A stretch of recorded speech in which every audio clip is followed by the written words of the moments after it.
Salam jumpa kembali teman-teman di channel YouTube saya ini, Bung Tema Adiputra. Kali ini saya akan berbincang dengan salah seorang narasumber. Beliau adalah budayawan Batak dan memiliki sanggar Gorga, yaitu Bapak Dr. Andus Togarma Naibaho MPD. Ada banyak hal yang kami bicarakan, dan salah satunya yang menarik adalah terobosan atau pencerahan baru tentang adat Batak, dan ini merupakan juga tertulis di dalam buku yang ditulis oleh narasumber saya ini. Baik, kita langsung saja menyimak yang kami perbincangkan.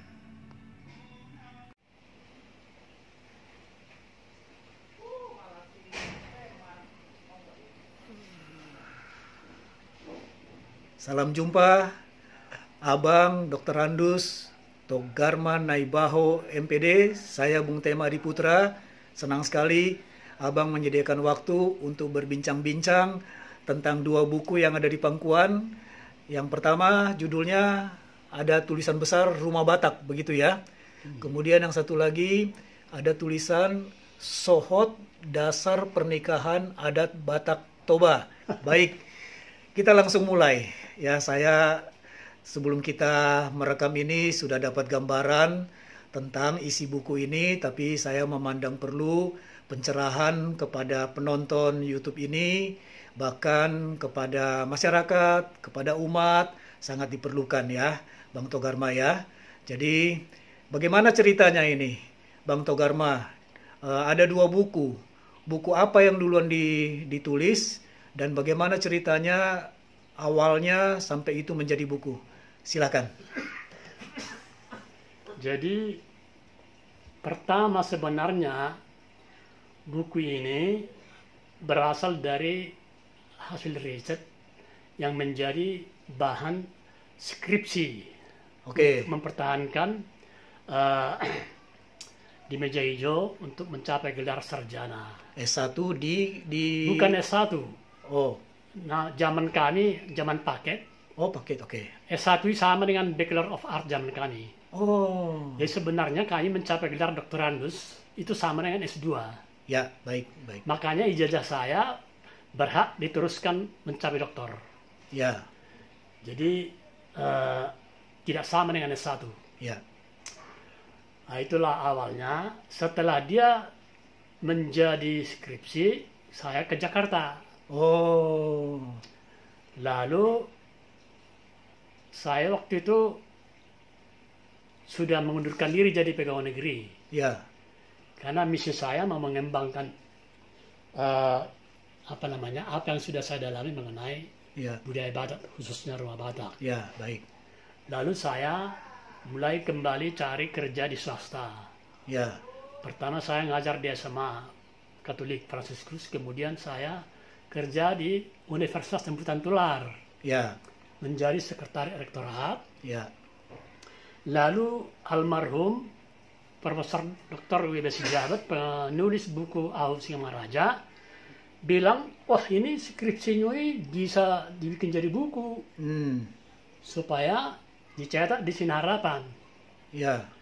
Lalu waktu itu saya kasih ke Sinar Harapan, tapi mereka nggak yakin pemasarannya. Akhirnya Ya. saya kembali lah sambil saya sempurnakan. Ya. Karena waktu itu ada yang belum bisa saya jawab waktu meja hijau. Saya nggak berani menyajikannya di buku karena belum ada jawabannya mengenai Ya. ilmu perbintangan tentang posisi rumah Batak. Ya. Itu sebabnya saya belum berani membuat ini jadi buku lengkap karena ada yang belum terjawab. Itu waktu meja hijau itu di kota apa itu?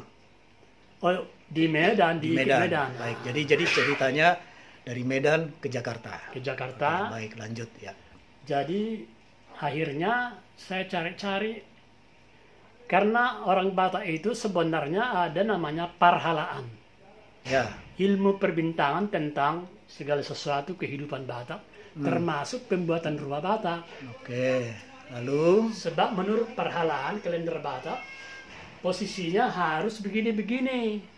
ya, Lalu nggak bisa saya jawab maksudnya apa. ya, Akhirnya saya ketemulah setelah sekian puluh tahun, itu waktu ETC tahun berapa itu? 2002 ya? 2000 ya, ya sekitar itu, 2001, 2002. 2001. Ya, Nah, ketemulah saya dengan astronom planetarium planetarium di Cikini. Cikini. Ya, Konsultasilah saya dengan dia mengenai ada satu yang belum saya jawab di buku saya mengenai rumah Batak di waktu skripsi. oke. Saya tanya dia, akhirnya saya temukanlah jawab pertanyaanku selama ini belum terjawab. Mhm. Dan kami kerjasama, Ya, kami bikinlah pertunjukan mengenai budaya Batak di planetarium tentang penentuan posisi rumah Batak. hmm, Dia pun heran, loh, bisa bagus juga astronomi Batak itu ya katanya. ya, Saya juga beruntung, saya dapat astronom menjawab pertanyaan saya. Wah, saya juga dapat budaya Batak katanya. simbiose mutualisme. Simbiosis. Akhirnya setiap dia tampilkan di planetarium udah mulai masuk kalender Batak di situ, di pertunjukan itu. Ya, Akhirnya saya merasa menemukan mhm. yang saya cari-cari puluhan tahun. Ya, Saya sempurnakanlah buku ini, terus saya sempurnakan, didiskusikan, diskusikan. Saya kira udah ada sampai 10 kali ini saya sempurnakan. ini yang ini ya, yang Inilah terakhir ini. ini yang ya baik, oke. Ini yang pertama. Ini yang pertama yang ada tulisan. Lalu oke. terjadilah problem mengenai adat perkawinan Batak. Ya. Terhadap keponakan saya nggak mau lagi acara adat Batak. Oh, udah mulai ada kasus. Ya, Tapi Bang Togarma sudah punya satu konsep, Ya. konsep baru ya, begitu Ya. ya. Tapi penelitian. penelitian. Oke, gimana jadi kasus itu? Tahun 2012 ada keponakan saya nggak mau lagi acara adat perkawinan Ya. Batak. Ya. Terlalu rumit, Oh. pusing katanya. Ah, ah. Akhirnya dia dengan calon istrinya pesan sendiri semua, bikin sendiri semua acara, pesan gedung, Di Jakarta ini ya? Jakarta. Orangnya ya, oke. pesan pendeta, Ya.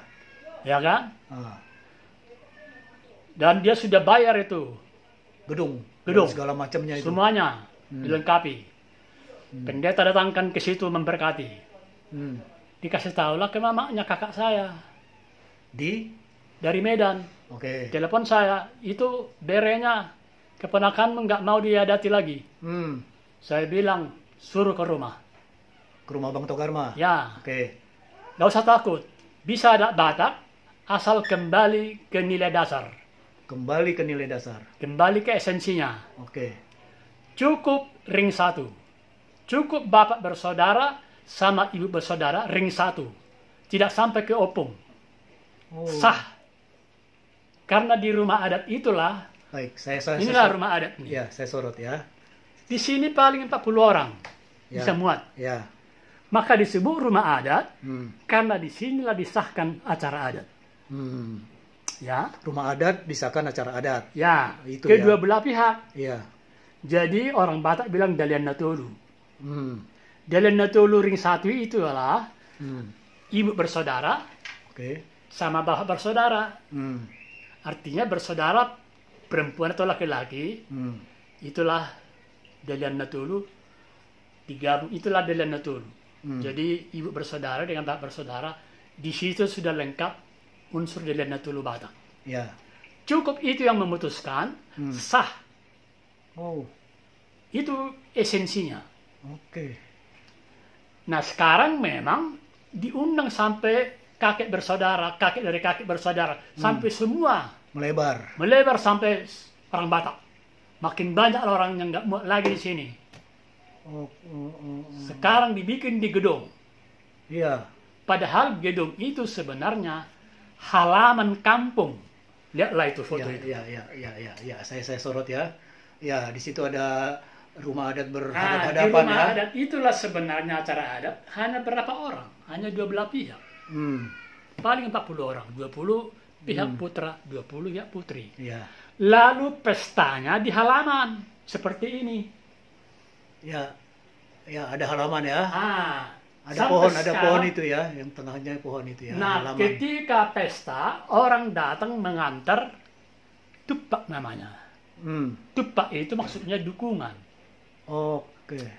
Itulah yang disebut orang Batak manggarar adat. Maksudnya membayar hutang adat. Jadi ketika orang diundang ke pesta di halaman, wajib orang membawa dukungannya. Orang Batak bilang membawa tupak. Zaman dulu tupak itu ada berupa beras yang di kepala untuk dimasak. Oke, ada itu ya. Ada ternak di bawah Iya. untuk ternaknya calon pengantin, Iya. untuk kehidupannya. Ada alat tenun, ada cangkul, ada pokoknya bantuan mendukung modal pengantin ini membentuk rumah tangga baru. Itu yang disebut samot. Samot maksudnya sumber penghasilan. Bisa juga disebut harta. Ya. Sebagai modal pengantin ini membentuk rumah tangga. Itulah asal muasal samot. Maka orang tuanya disebut pesamot sebagai penyedia modal. Ada istilah lain samot, sinamot. Betul itu? Sinamot itu bergeser dari hatani samot. Jadi pertama sebenarnya ditanya, sondia do hatani samotna. Sebenarnya bagaimana bahas samoknya? Bagaimana modal pembentuk rumah tangganya? Ya. Hatani samot bergeser menjadi hata sinamot. Oke. Ya. Ya. Lalu diterjemahkan sinamot menjadi mahar. Tidak benar. Oh, situ ada masalah ya? Di sinilah pergeseran itu. Sinamot diterjemahkan oleh menjadi mahar. Yang menerjemahkan masyarakat. Ya begitu yang muncul. Karena mungkin setelah masuk budaya nasional dianggap sama dengan mahar. Padahal orang Batak gak ada menjual putri. Ya. Karena putri Batak disebut Boruni Raja. Ya. Putri Raja, masa dibeli? Ya. Yang disediakan ialah bagaimana meyakinkan yang punya putri bahwa putrinya tidak kesusahan, tidak sengsara. Ya. Harus diyakinkan. Dijamin hidup. Jamin hidup. Apakah sudah lengkap sawahnya, kerbaunya membajak, alat tenunnya si putri, ternaknya, tempat tinggalnya, harus lengkap semua. Sampai sekarang juru bicara atau Raja Perhata Batak selalu dia bilang, sediakan kerbau, sediakan emas, sediakan sawah. Sampai sekarang pembicaraannya sampai begitu sekarang. Tapi lupa asal muasalnya. Lalu sekarang diuangkan. Bentuk uang. Jadi bentuk uang semuanya. Oke. Akhirnya salah kaprah. Uang dibikin untuk pesta. Oke. Padahal uang modal untuk pengantin. Disinilah penyimpangan dasarnya. Oke. Ketika dibikin jadi duit, terjadi tawar-menawar. Kayak jual beli. Oke. Ya. Akhirnya generasi muda bikin di sosmed. Turunkan sinamot. Hanya itulah yang berani anak muda, nggak berani melawan. Bahkan dibikin anekdot. Tamat SMA 10 juta. Tamat S1 sekian juta. Dokter 100 juta. Sampai begitu dibikin di buku di Google. Ya, baik. Kembali ke tadi kasus, akhirnya jadi nikah dengan cara yang efektif, efisien. Inilah maka saya lahirkan buku ini. Buku itu lahir gara-gara keponakan saya. Jadi intinya apa di sini? Intinya cukup ring 1 punya acara dan di rumah. Waktu itu terjadi itu? Terjadi, inilah. Ini 13 tahun yang lalu. Ini empirisnya ya? Ya, ini fotonya. Sudah dibukukan ya? Sudah saya bukukan. Karena memang fakta. Inilah fakta, saya bukukan. Nih. Baik. Nih. Inilah hanya di rumah ini. Iya. Sah. Gak perlu di gedung. Gedung itu halaman untuk pesta. Inilah urutannya. Oke. Ya, adatnya. Ini pestanya. Oke. Saya bukan. Dan mereka nggak tersingkir dari adat kok. Oke. Karena ring 1 itu yang peduli jangka panjang. Bukan sampai ke kakek-kakek. Yang lebar-lebar itu, yang Ya, lebar itu. yang peduli jangka panjang tetap ring 1. Artinya masing-masing ada ring 1-nya. Ya. Besanan itu ya. Makanya saya bilang, sebenarnya orang Batak sudah bilang bahwa kerajaan itu cukup 1 huta. Ya. Ya, Bahasa sederhana klaster. klaster. Oke, itu lebih mudah dipahami untuk Kalau umum. sudah 1 huta bikin acara, sah acara adat, udah sah. Oke. Ya, Ya. itulah dasar saya dari buku ini. Nih, Ya. ya. Ya. Jadi, ini namanya pertama-tama keluarga baru. Ya. Makin lama penuhlah 1 klaster, 1 Ya, huta. lihat di situ ya, rumah bertambah ya. Inilah yang berdaulat dan otonom. Inilah kerajaan Batak yang Dan asli. itu hubungan darah sangat dekat. Karena itu 1 keluarga. Iya. Oke. 1 keluarga, 1 bapak ibu. Kalau sudah lebih harus bikin lagi kampung baru. Dan dia merdeka. Ya. Nah itu, kalau kampung baru ini bikin suatu upacara, disebut namanya, dipimpinlah 1 ketua panitia, namanya Raja Horja. Oke. Masih 1 marga tapi berapa kampung. Ya. Nanti kalau bikin lebih luas, namanya bius. Lebih luas lagi sampai Raja Batak. Jadi Sisingamangaraja itu Raja Batak, Oke. tapi tidak menguasai tanah Batak seluruhnya. Yang dia kuasai hanya huta dia di Bakara. Klaster istilahnya. Klaster. Dia hanya abang menemukan fakta itu ya? ya karena di capnya udah dibilang, Sisingamangaraja Sian Bakara. Oke. Bukan dibilang dari tanah Batak. Oke. Capnya saja udah bilang, saya dari Bakara. Oke. Makanya ketika dia gugur, disangka Belanda, tunduk rakyat semua ke Belanda.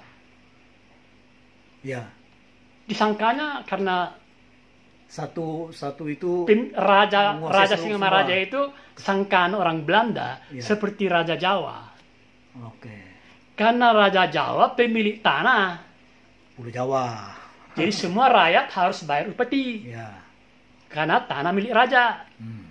Di tanah Batak, Sisingamangaraja hanya Raja Bakara. Ya. 1 huta, 1 klaster. Hmm. Dan semua punya kerajaan-kerajaan kecil. Dan jadi dia bukan raja pemilik tanah. Oke. Dia hanya raja karena memiliki karakter memimpin orang Batak seluruhnya. Ya. Ya. Ya. Sehingga dia bisa kumpul semua raja-raja huta, tokoh-tokoh, Punya wibawa khusus. punya wibawa, dan semua tunduk melawan Belanda. Ya. Ya. Jadi ketika dia gugur, disangka Belanda semua ini rakyat Takluk. tunduk. Padahal semua raja ini. Ya. Maka heran Belanda. Kenapa ini raja udah mati kok masih melawan? Dari mana melawannya? Bukan hanya melawan diam-diam, melawan pajak juga. Nggak mau bayar pajak. Lalu diperintahkanlah Waldemar Hutagadung, tetangga kakek saya, Ya.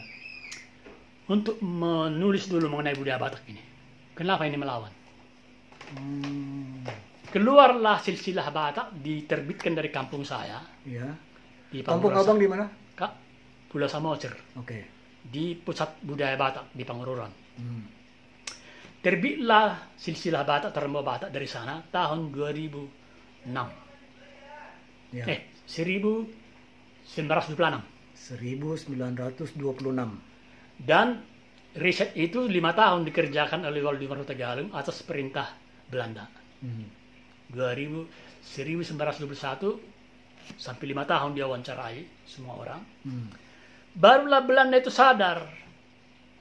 Ternyata Sisingamangaraja bukan seperti raja di Pulau Jawa. Tiap huta ada rajanya, otonom. Nah, dapatlah saya informasi dari bapak saya. Semua kuburan raja-raja pendiri hutan itu dihancurkan di kampung saya. Oleh Belanda. Ya. Semua tulang belulangnya, karena dia bentuk sarkofagus di batu, dihancurkan semua tulang belulangnya, dikumpulkan di Bukit Pangururan, di Bukit Samosir. Beberapa marga, dibuang begitu aja. Sekarang udah tertimbun tanah. Jadi semua marga Naibaho kumpul satu marga, Simbol satu marga, setengah satu marga, Segalingging, Silelari. Dikumpul, jadi sekarang itu menjadi objek wisata itu. Ya, namanya Paromasan. Jadi akhirnya orang Batak harus sadar bahwa kerajaan Batak yang kecil ini itu terbawa sampai ke perantauan. Makanya orang Batak, marga-marga kecil, bikin punguan namanya, bikin kumpulan. Komunitas. Satu marga. Ya. Tapi karena satu marga ini rupanya makin melebar, pecah lagi dia. Dia otonom lagi. Sama seperti satu keluarga. Makin dia tambah harus mandiri. Cuma sekarang banyak orang nggak sadar. Disangkanya kalau mulai dia mandiri, dia nggak melawan. Oh, ada masalah itu? Ada. Karena kau bisa, kau tinggalin kita kan. Nggak sadar bahwa memang kalau sudah makin banyak harus mandiri. Memang dari esensinya begitu. Esensinya begitu. Itu yang disebut kecil militan. Ya. Bahasa apanya? Ada bahasanya, si Jujung Baringinna. Ya, mempertahankan harkat martabatnya walaupun kecil. Sebenarnya genetika itu yang ada orang Batak. Karena dari dulu sudah terbentuk kecil militan. Satu kerajaan kecil, satu keluarga. Itu terbawa sampai ke perantauan. Cuma banyak yang lupa. Karena makin banyak, lalu orang bisa dianggap melawan. Padahal sudah waktunya harus pisah. Ya, baik Bang Togarma. Sangat dalam ya. Maaf. Mulai dari komunitas kecil ya, dan akhirnya terbawa ke zaman modern, pernikahan akhirnya mengikuti pola yang sebenarnya cukup komunitas kecil diundang saja, tetapi akhirnya melebar, dan yang melebar itu menjadi semacam pakem ya, menjadi semacam harus begitu ya. Ya. Jadi kembali Bang, ini kan kita berangkat dari kasus kan tadi ya, muncul 2 buku kan gitu ya. Nah, jadi akhirnya terjadilah pernikahan. Dengan cara yang Bang Togarma kasih masukan begitu. Ya, boleh lebih rinci lagi. Apa reaksi yang lain setelah itu terjadi? Loh, karena saya bukan juru bicara, bukan Raja Parhata, ya dianggap lalu aja. Tapi saya terus berbicara. Baik di grup, baik tokoh-tokoh Batak yang saya tahu dia juru bicara Raja Parhata, selalu saya tegur. Walaupun saya bukan Raja Parhata, bukan juru bicara, tapi saya pengamat, gue bilang. Karena saya dalami, ini saya riset. Kalian sudah menyimpang, gue bilang. Tapi karena ada dialog-dialog begitu ya? Ada. Karena sudah terbiasa berpuluh tahun, sama itu dengan Saracen. Tahu Saracen? Kalau bohong diulang-ulang menjadi yang nggak benar. Ya. Karena ini sudah berulang-ulang berpuluh tahun dan nggak ditulis, itu kelemahan Batak di situ. Jadi kebenaran tanda petik ya. Karena waktu penemu-penemu awal hanya disampaikan lisan turun temurun. Kalau kita ngomong ke satu orang ada 10 orang, kita bisikkan, di ujung sana udah beda. Udah miss nanti. Kira-kira itulah ini. Karena semua lisan dari turun temurun, makin banyak penyimpangan. Jadi Bang Togarma kembali ke semula. Ya, itu yang saya sebut esensi. Harus kembali ke esensinya. Esensinya ialah sistem Dalena dulu ring 1. Keluarga inti. Tapi kalau mau ring 2, ring 3, ring 4 nggak apa-apa. Nanti di pesta. Di gedung khusus. Di halaman pesta. Ya, tapi kan dimaknai sekarang ini kan dimasukkan lagi di situ acara adanya. Itu yang bikin double. Makanya Samo itu ada sampai 3 kali dibahas. Jadi yang di gedung itu pertunjukan. Udah dibahas itu dari awal. Sudah selesai sampai lah. 3 kali. Sudah selesai lah itu ya. Sebenarnya, maka saya bilang, kalian bikin banyak beban tuan rumah. Isinya sama, gue bilang. Cuma orangnya beda. Lalu kalian bilanglah supaya semua orang tahu di gedung. Baik Bang. Jadi melalui buku ini, tetapi diawali dengan satu pengalaman faktual begitu ya. Ya. Sampai akhirnya ada yang terbuka lah, membuka diri untuk mengikuti kan. Cuma begitu ya. nggak banyak yang berani. Ya, nah pertanyaan saya gini Bang. Artinya sekarang sudah ada yang tercerahkan dan mengikuti masuk logika dan hati kan begitu ya. Kita ngomongnya halus begitu kan. Tetapi masih ada yang tetap bertahan dengan cara lama kan begitu ya. Nah, akhirnya bagaimana ini? Kira-kira menurut Bang Togarma, apakah nanti pada akhirnya melalui buku ini, kalau nanti dipublikasi lebih banyak lagi, ditambah yang suplemennya, optimismenya Bang Togarma gimana? Kampus Teologi ya, tertentu yang datang ke sini. minta supaya saya sajikan ini bentuk seminar. Oke. Supaya Anda mendapat penghargaan dari institut ini katanya. Saya bilang saya nggak tertarik. Oke. Tapi karena dia bilang supaya para pendeta dan teolog mendapat ilmu untuk bisa ambil bagian mencerahkan budaya ini, baru saya tertarik. Oke. Sebelum saya lupa Bang, saya tadi mempertanyakan buku ini kan kita lebih kepada pengetahuan faktual dan adat yang artinya ya saya boleh mengatakan sedikit tanda petik direvisi karena kembali ke esensi kan, begitu kan ya. Kira-kira terbungkus dengan alkitabiahnya dari sisi apa ya? Ini yang memang saya tadi lupa tanya. Justru saya lihat benarlah Alkitab itu. Ya. Saya harus cari ayatnya. Di sini ada. Ya, oke. Bahwa setiap manusia sudah ditanamkan Taurat oleh Tuhan. Oke. Artinya setiap suku sudah ada nalurinya, hati nuraninya mengatakan tidak boleh membunuh. Ya, hukum Taurat lah itu ya. Ya kan? Pokoknya 10 Taurat itu sebenarnya menurut Alkitab sudah ditanamkan di hati nurani manusia. Termasuk Batak. Saya lihat banyak yang tersirat isi Alkitab itu. Dan lihatlah dalam Netolu itu. Akhirnya saya temukan. Ya. Dalam Netolu bilang begini. Ya.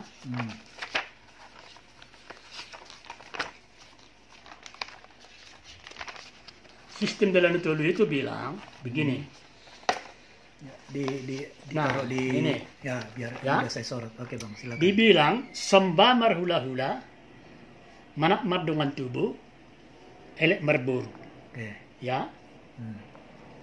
Maksudnya lebih hormat kepada marga saudara ibu. Ya. Oleh bapak. Tapi sesama marga harus cermat. Karena itu tempat tukar pikiran. Tapi kepada saudari putri dari ayah, namanya Buru, harus persuasif, elek. Ya. Tapi posisi mereka sama-sama raja. Walaupun Buru itu sebagai pelayan, tugas Buru itu, tugas pihak saudari putri dari ayah itu pelayan. Ya.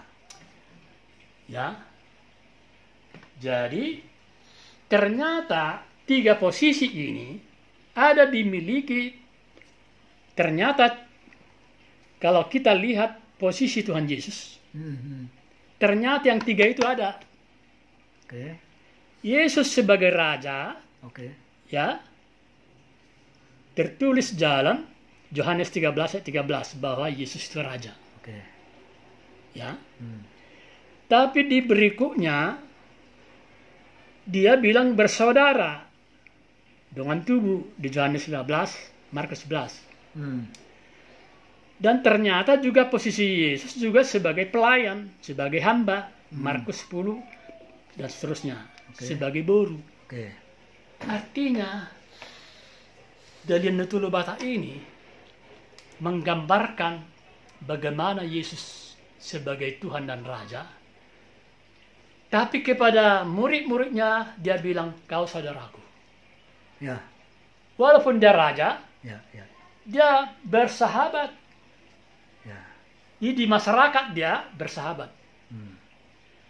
Tapi ketika dia ingin melayani orang yang dibutuhkan, Yesus bilang, kalau Anda mau jadi pemimpin, jadilah pelayan. Aku datang bukan untuk dilayani, Ya. tapi melayani. Posisi dalam metode yang tiga ini, Yesus sudah bikin contoh di Alkitab. Ya. Yesus sebagai hula-hula, Yesus sebagai dengan tubuh, Yesus sebagai buruh, Yesus sebagai raja, Yesus sebagai sahabat, saudara, Yesus sebagai pelayan. Sampai kaki murid-muridnya dia cuci. Ya. Betul. Jadi sebenarnya kalau kita renungkan dalam Nutul Bata ini, marilah kita kembali ke misi utama dari Yesus yang sudah ditanamkan di hati nurani kita. Baik. Saya ingin tahu satu hal, Bang Togarma.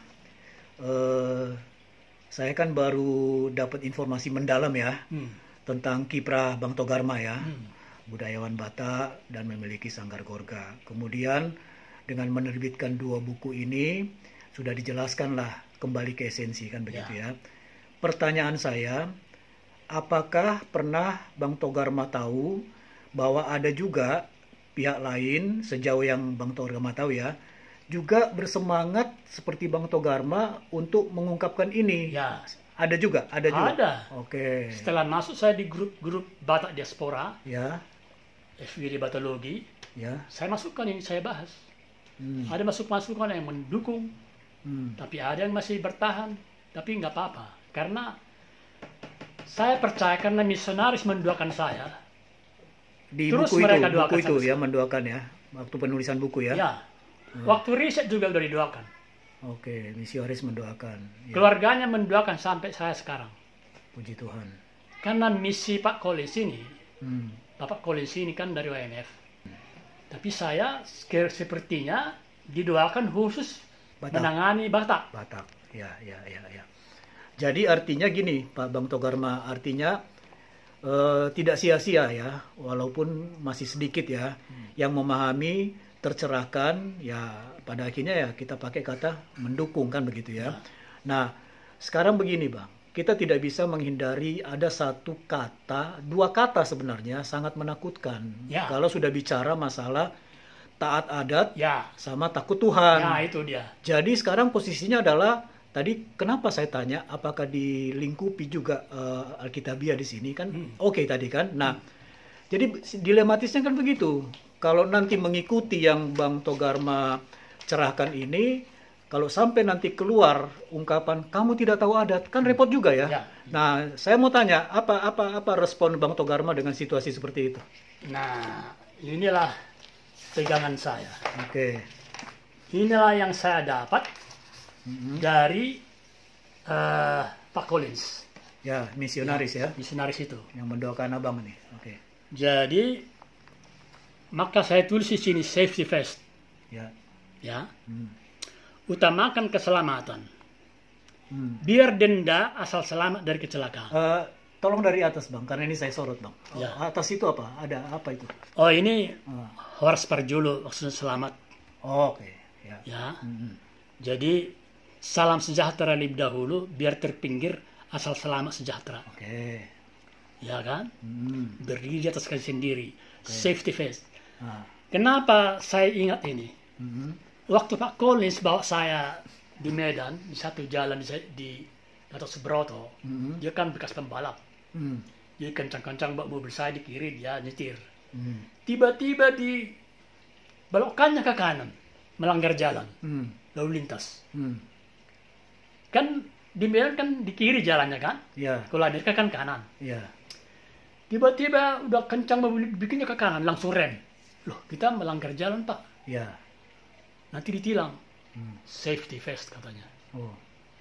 Maksudnya lebih bagus ditilang daripada tabrakan. Lihat itu. Oke. Truk sana juga mau menyingkirkan, ada motor mau disingkirkan dia ke kanan. Kalau saya langsung kami tabrakan katanya. Kita tabrakan. Berkorban itu sebenarnya. Lebih bagus ditilang. Ya. daripada tabrakan. Ya, menghindari risiko yang terbesar lagi. Itulah yang paling saya ingat satu. Jadi kaitannya?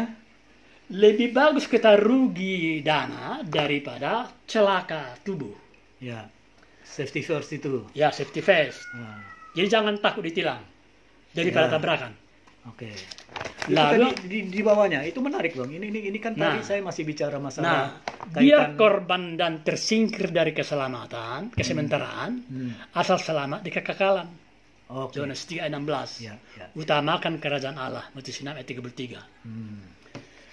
Yang paling saya ingat pertanyaanmu, Bung Tema tadi, Iya. ini. Silakan. Inilah jawabannya. Kekhawatiran dibilang gak tahu adat ya. Ya, Hmm. nih. Inilah ayat yang paling saya ingat dari Pak Collins. Hmm. Takut kepada orang mendatangkan jerat. Oke, Amsal itu. Tetapi siapa percaya kepada Tuhan dilindungi. Ya, Amsal 29 ayat 25. ya. Oke. Baru ini tambahan saya cari sendiri. Jangan berharap pada manusia. Ya. Sebab ia tidak lebih daripada embusan nafas. Dan sebagai apakah ia dapat dianggap? Yesaya 2:22. Lebih baik berlindung pada Tuhan daripada percaya kepada manusia dan pada bangsawan. Mas persekian. Oke. Inilah yang paling saya ingat. Ya, ya. Ya, itu walaupun dibilang- pegangan utama. Walaupun dibilang saya nggak beradat, saya nggak peduli. Saya lebih takut daripada Tuhan daripada adat. Dan lagi pula Bang Togarma tidak ecek-ecek membahas tentang adat karena kembali ke esensi ya. Dan saya lakukan ini, perlawanan ini. Waktu saya diminta mertua saya supaya bikin acara adat, biaya yang besar-besar itu saya bilang belum maaf. Kalau ada uang saya segitu saya bisa beli rumah. Oh, Saya bilanglah saya calon. Saya lebih bagus nggak usah. Jadi gimana? Ya udah bawa saya. ya. Aku bawa lah kakak ke kampung. Dengan permainan lah. Dikejar kan? Kalau ceritakan panjang ceritanya. Ya, Pokoknya udah lain kayak kali. drama lah. Oke, ya, ya. Pokoknya sampailah saya di kampung. Hmm. Langsung lapor ke pendeta. Hmm. Besoknya mertupel namanya. Beberapa hari kemudian diberkati. Langsung bikin adat di rumah. Tapi kami dikejar-kejar. Karena saya lebih takut sama Tuhan. Yang penting Oke. bagi saya diberkati. Itu prinsip pribadi tuh. Ya, oke. Saya utamakan berkat Tuhan Ya, daripada berkat adat. ya. Pendek cerita kami dikejar-kejar. Ya kan? Datanglah keluarga. Temuilah kami di kampung. Iya, kami baik-baik saja. Wah, baik-baik saja kok. Ya kan? Akhirnya pulanglah kami ke Jakarta. Disuruhlah orang, kenapa kalian gak diadati? Dia bilang, kami sudah diadati di gereja. Adat dari gereja, aku bilang. Sampai stres kakaknya. Kapan kalian diadati? Apa maksudnya adat dari gereja?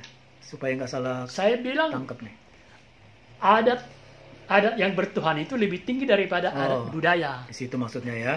Oke. Saya utamakan adat yang tertinggi. Sesuai dengan Alkitab. Ya, budaya itu netral. Jadi saya lebih takut pada Tuhan. Saya percaya. Saya ingat firman tadi. Iya, iya, iya. Percaya kepada, Sudah saya sorot tadi ya. takut pada orang mendatangkan jerat. Ya. Saya ingat itu. Baik. Nah, Bang Togarma, yang saya tanya ini kan hal-hal yang sangat mendasar prinsip ya. Karena ini bicara masalah mencerahkan ya. Ya, Jadi dengan pencerahan dari Bang Togarma ini dan katakanlah sebagian dari orang Batak, contoh yang di perantauan ya, salah satunya ya, akhirnya kan bisa menerima ya. Nah, saya mau tahu ketika mereka menerima pencerahan dari Bang Togarma yang sudah dibukukan ini, apa yang ada di hati mereka sampai terbuka untuk menerima itu. Mungkin Bang Togarma merekam itu ya, boleh dibagikan. sebenarnya mereka menerima tapi nggak berani. Itu aja. Maka saya bilang ayat tadi harus lebih takut pada Tuhan. Kalau nggak jalan. Tapi 1-2 sudah berani kan? Sudah. Tapi karena dua belah pihak harus setuju kan. Iya, Pihak iya. putri, pihak putra. Iya, iya. Terutama kalau pihak putri mau, gampang. Karena esensi persoalan banyak di pihak putri. Ya, Oke. kan lebih dihormati pihak putri. Iya. Kalau putra, ngikut aja. Nah, mereka takut ke Raja Perhatanya. Juru bicaranya bilang sudah berlangsung lama kok. Sudah begini. Argumennya di situ. Sudah kita lakukan biasa-biasa. Oke. Mereka lupa sudah jauh menyimpang dari esensi. Iya. Kenapa dibikin acara adat di gedung? Gedung itu pesta. Artinya kalau pesta, dia namanya manapu adat. Mengumpul orang yang membayar adat. Ya. Orang Batak bilang manapu adat. Oke. Jadi tuan rumah itu kalau sudah pesta, menunggu Pemberian tanda petik. pemberian. Nanti kalau saya diundang waktu dia, saya wajib bayar. Iya. Nah sekarang ditimpakan semua tuan rumah. Oh. Yang datang kadang-kadang gak ada amplopnya, hanya makan aja pulang. Malah dikasih amplop dia, apalagi dia hula-hula. Oh gitu ya. Yang paling penyimpangan yang terbesar, Ya. hula-hula ini dikasih ongkosnya datang. Oke. Disediakan berasnya sama ikannya Ya. untuk disajikan. Disediakan lagi ulos untuk disematkan. Ya. Dikasih lagi amplop waktu disematkan. Kapan dia menyumbang? Padahal datang ke pesta, siapapun orangnya, mau hula-hula, dongat tubuh, teman tetangga, pejabat, teman-teman, semua diundang datang untuk mendukung. Ya. Baik, jadi tampaknya ini perjuangan Bang Togarma masih panjang ya. Ya, Tapi 2 buku saja tuh sudah lumayan itu ya. Terus yang kemudian ada data sudah mulai setuju dan mengikuti pencerahan itu, Ya. kan? Apakah Bang Togarma juga merasa ada dukungan dari tokoh-tokoh yang di diaspora dari orang Batak tentang pencerahan ini? oh iya, jelas. Ada ya. Siapa kan di Kanada, dia setuju. Oke. Pauline Ringo-Ringo kan, kembali Ya. ke Kanada, dia sudah dapat buku ini. Oke. Nah, tentang buku ini, Bang. Ini rencananya akan dicetak banyak atau masih terbatas orang-orang tertentu boleh mendapatkan? Tadinya saya berharap ini dicetak 1000 eksemplar, tapi sekarang saya nggak lagi berpikir. Cukuplah kepada orang-orang yang memberikan perhatian. Saya kasih minta masukan. Tapi ternyata walaupun sudah dibahas, belum tentu dibaca. Ya, Itulah kelemahannya. baik. Maka saya kalau bagi-bagi gitu nggak dibaca untuk apa? Ya. Maka saya lebih setuju seperti yang dibilang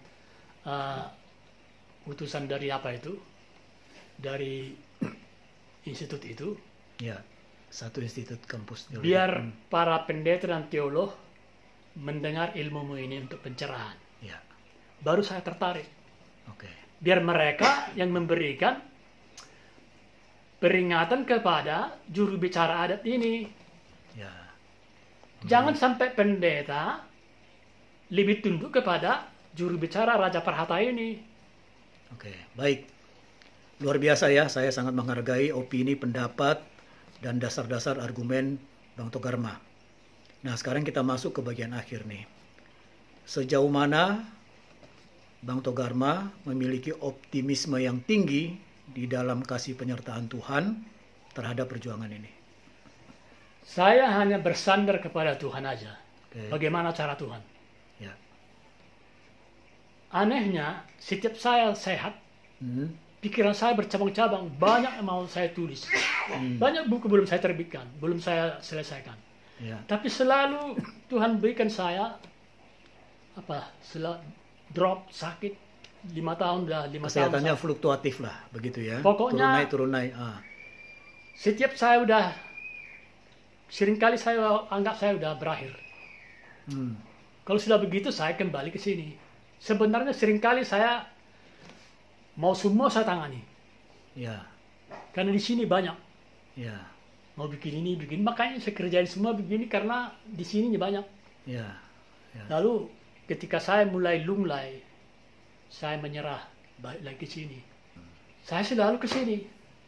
Lalu saya berpikir memang kalau seminar dua-duanya harus muncul. Ya. Tapi misi utamanya ini. Ya. Sebab harapan saya, ketika orang Batak sudah kembali ke esensinya, Ya.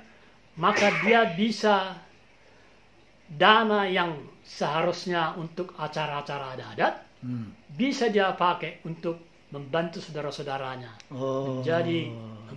menjadi bantuan sosial, menjadi diakoni entah ke gereja, entah ke tetangga, misi ke peduli saudara. kasih ya.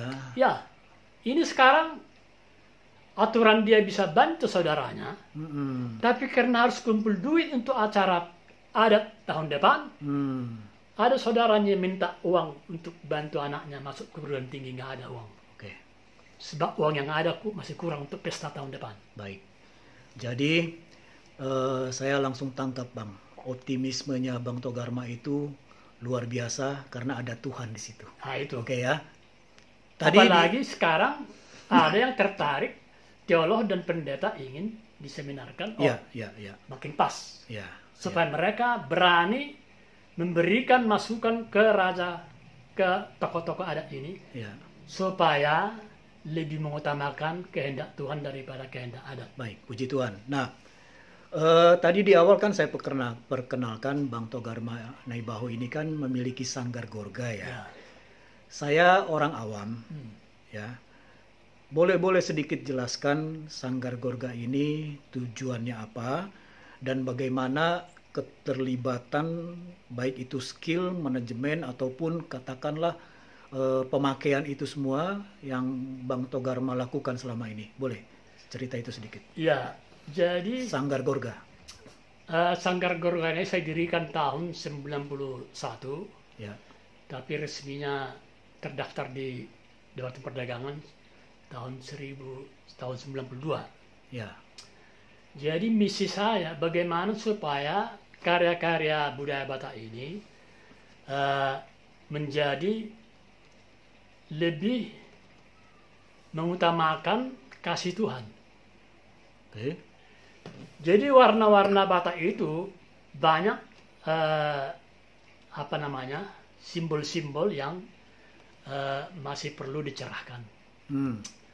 Maka pertama sekali saya bikin pelaminan Batak khas Batak itu di Jakarta. Ya. Tadinya masih banyak orang Batak bikin dekor-dekor itu pinjam dari dekor-dekor Jawa. Atau dekor-dekor Luwu. Pertama-tama kalau orang mau minta saya bikin dekor, saya pinjam dulu itu dekor Jawa, tapi saya masukkan sedikit ornamen Batak, lama-lama saya bikin sendiri. Full jadinya. Waktu itu karena masih kita sendiri, wah kemana-mana kita sampai ke Tangerang, sampai ke bawa itu perangkat semua. Lama-lama orang pun tertarik, bisa hidup rupanya, makin banyak lah grup-grup yang bikin dekor. Ya. Karena kita pun nggak bisa nangani lagi. Ya. Dan nggak bisa nangani lagi. Kita dapat yang benar aja, yang dekat-dekat aja, itu pun sudah seringkali nggak bisa kita terima. Karena gedung-gedungnya udah makin banyak. Jadi artinya acara adat Jadi Batak. acara dekor, musik, tarian, skenario acara, itulah yang kita isi. Sampai saat ini. Oke. Tapi karena saya kurang sehat, musik sudah saya hentikan karena saya nggak bisa lagi. Ya, tapi artinya masih ada kan yang menemani Bang Togarma untuk menjalankan itu ya, masih ya sampai sekarang ya. Tapi desain saya masih tangani, seperti gereja HKIP Sudirman itu. Ya. Itu saya bikin ukiran di situ. Ya, karena Bang Togarma ada latar belakang jurusan seni rupa ya. Ya, memang saya dari desainer lah jadinya ya. Oke. Baik. Dan ini saya ukir sendiri semua, ini saya kerjakan sendiri. Ini ya, jadi begini ya. Ya, semua ini kursi saya kerjakan sendiri. Iya. Meja saya bikin sendiri, semua. Oke. Baik. Nah, Bang Togarma, saya sudah merasa cukup ya. Ada satu lagi. Boleh, apa itu? Silakan. Ketika berhadapan dengan Raja Parhata itu, kau kenapa bikin dekor di gedung katanya? Supaya lebih paham yang nanti nonton, Raja Parhata atau apa artinya? Juru bicara adat. Oke, lanjut. Jadi, kenapa kau bikin dekor? Kenapa kau bikin tari-tarian, Oke. musik. Hmm. Saya kan bukan mengisi acara adat, aku bilang. Saya anggap adat udah selesai di rumah. Oh, kembali lagi ke itu ya? Ya, yang di Esensi sini buku. adalah pestanya. Oke, di situ. Orang tinggal datang mengasih sumbangan. Hmm. Kenapa ada upacara adat lagi, aku bilang. Ya. Jadi saya bukan mendakar, bukan mengisi acara adat. Mengapain acara kok di rumah kok adat? Ngapain saya bikin dekor? Yang saya dekor ini, yang saya isi musik ini untuk pestanya, menyambut keluarga baru ini dan menyambut tamu-tamu. Yang dipestakan di sini adalah lahirnya keluarga baru. Sistem Dalian Natul yang baru. Baik. Nah, itulah. Luar biasa. Baik, Bang Togarmah, terima kasih ya. Sukses selalu, Tuhan memberkati, penuh semangat, maju terus, dan kita boleh salaman. Ya, Tuhan berkati. Sama-sama.